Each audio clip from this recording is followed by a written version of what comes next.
Ayan, magluluto ako ng chicken apritada. Lagyan ko lang ng konting mantika.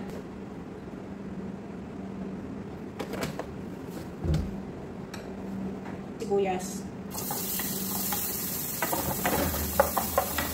Bago naman, iba naman, hindi naman bawal yung unahin ko. Sibuyas naman. Antayin natin mag-golden brown. Lalagay ko na yung bawang.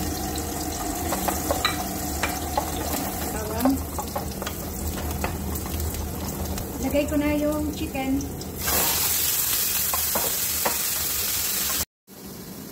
Lagyan na natin ng konting sabaw para lumambot yung manok. Ayan. Half hour malambot na. Lalagay ko na yung carrots at patatas. Pinagsasabay ko na yan. Tapos lagyan na natin ng asin para malasa na siya, para may timpla na.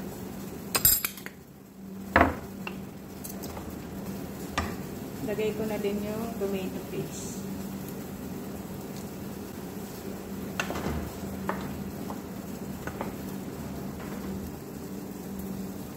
Lagay ko na rin yung ketchup. Mamaya ako na dadagdagan ng spicy kung ano pa ang lalagay ko. Pag lumambot na siya, lagay ko na rin ng sili. Then, takpan na naman natin ulit. Ayan na ang aking apritada. Lagyan na natin ng magic sarap para sumarap. Luto na ang aking chicken apritada. Pagtapos ng matagal na pag-aantay, ito naluto na din.